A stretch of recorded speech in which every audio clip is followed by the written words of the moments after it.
The moment we pop out of the womb, or it's called the oven in some cultures, the moment we pop out, usually the young we that we are signals out to the whole of the cosmos, I am here.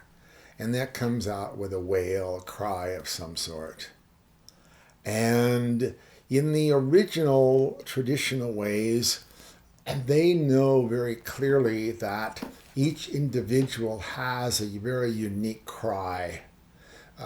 Just as though there are no two thumbprints alike in the world, there are no two cries alike in the world. So the old people were very, very clear about that original cry as being your soul cry. You're crying out, you're having your welcome to life. Well, what happens immediately? Someone goes, shh. Someone says this or that, and that little baby, that open, vibrant, godlike being, begins to shut down. Shh, don't cry. Don't do this. Don't do that.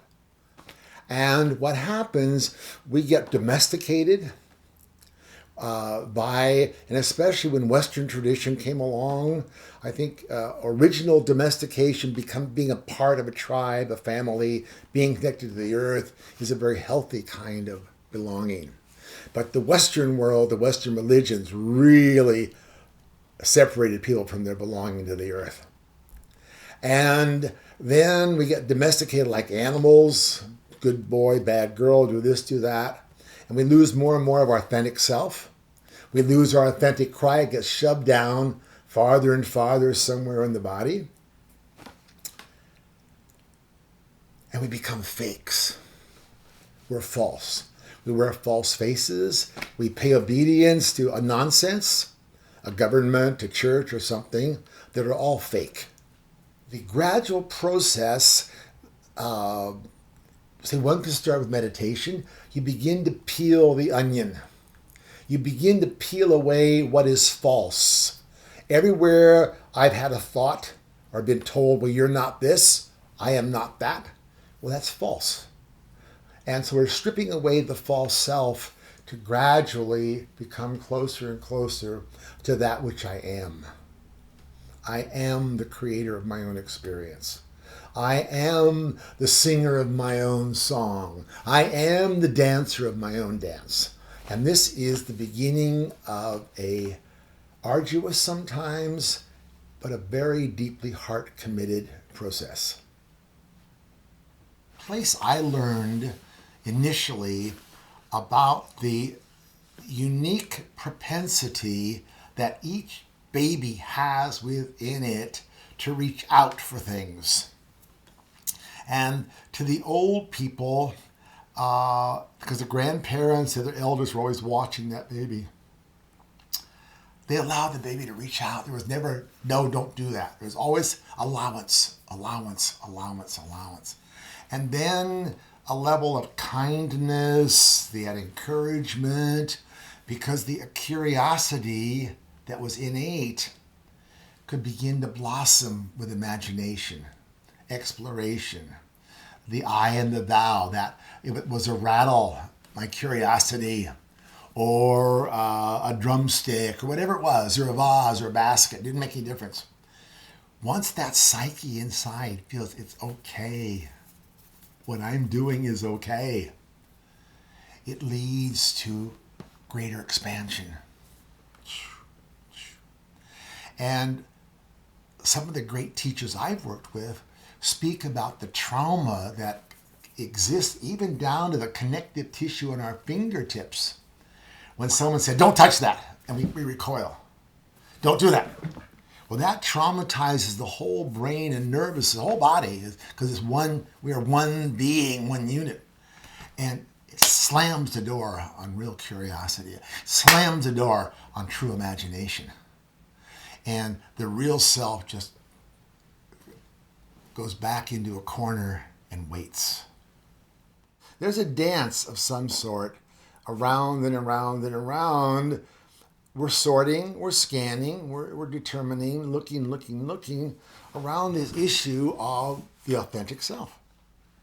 And To me, what's essential in an early stage with a child is for the parent, the elders, to be absolutely, totally, unconditionally accepting of that child.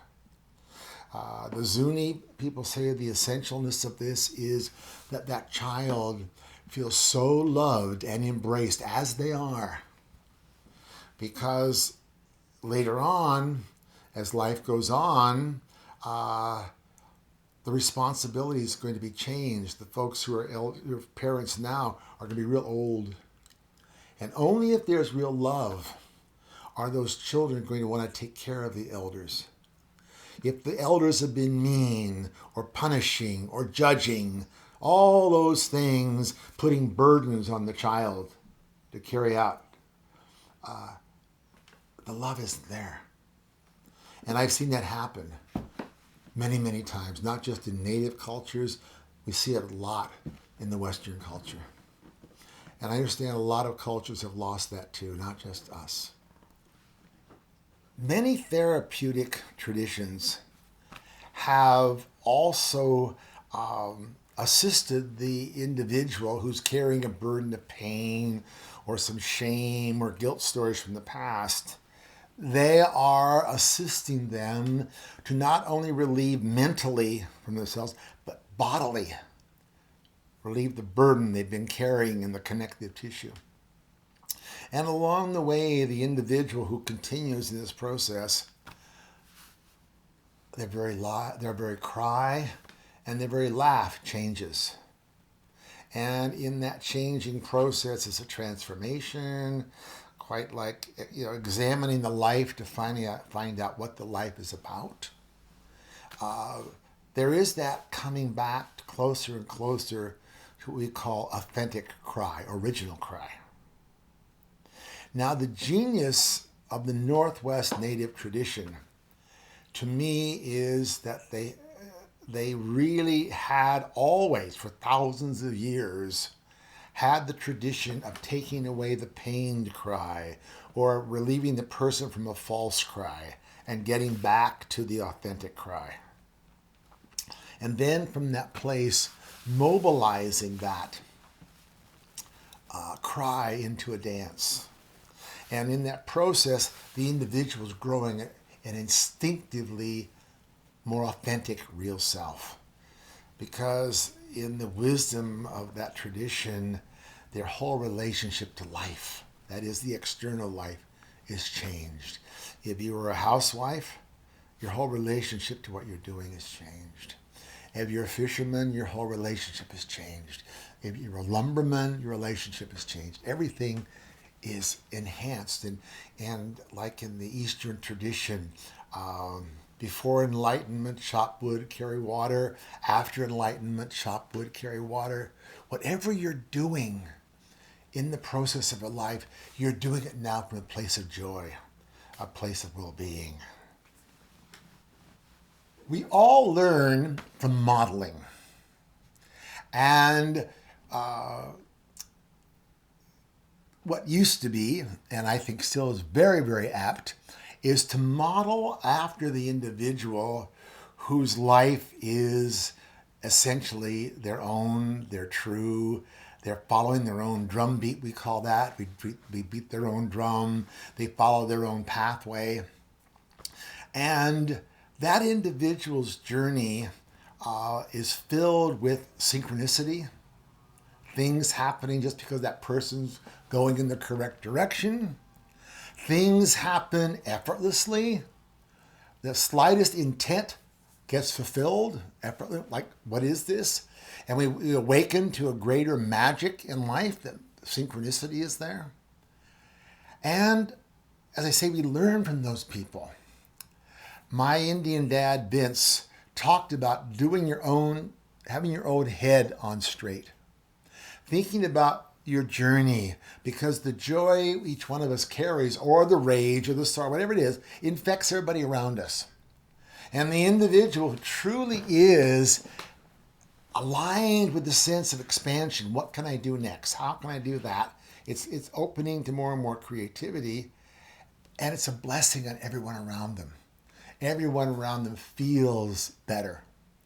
And Vince used to talk about that going down to the river. Life just loves you so much. You're getting so many wonderful boons and bonuses, what have you. When you go down to the river to catch your salmon for dinner, the salmon are just waiting to jump into your boat because life gifts us in that way.